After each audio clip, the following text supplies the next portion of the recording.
ઈડર શહેરમાં ખુલ્લેઆમ ચાલતો દેહ વ્યાપાર સામે આવ્યો છે। Welcome guest house, Deep guest house, Anand guest house અને બસ સ્ટેન્ડની સામે ગજાનન ગેસ્ટ હાઉસ પણ આ ધંધામાં જોડાયેલા છે। ઓનલાઈન ટીવી ન્યૂઝના સમાચારોને પગલે પણ પોલીસના જાગી।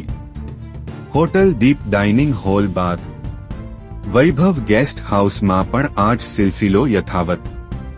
2 મહિનાથી સમાચારો પ્રસિદ્ધ થયા હોવા છતાં પોલીસ કાર્યવાહીથી દૂર। બહારથી રૂપલનાઓ બોલાવી કરવામાં આવે છે વેપલો। અગાઉના વાયરલ વિડીયોને પગલે સ્થાનિક લોકોએ ઓનલાઈન ટીવી ન્યૂઝનો સંપર્ક કરી આવા અનેક ગેસ્ટ હાઉસો ધમધમી રહ્યાનો આપ્યા ખુલાસા। આ દેહ વેપલામાં અનેક સારા ઘરની સ્ત્રીઓ પણ સંકળાયેલી હોવાના પણ સનસનીખેજ ખુલાસા થયા છે।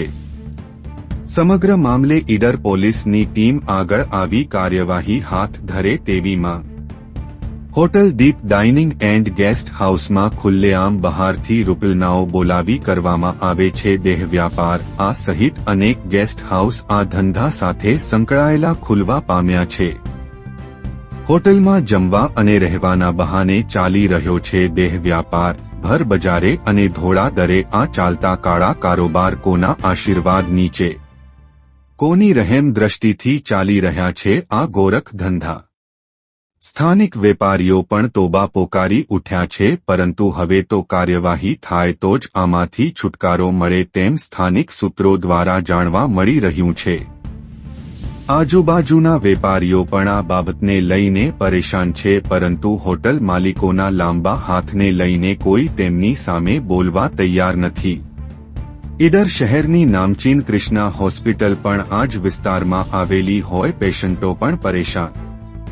યુવા ધન રોગોના ભરડામાં ધકેલાઈ રહ્યું છે, તેનું જવાબદાર કોણ?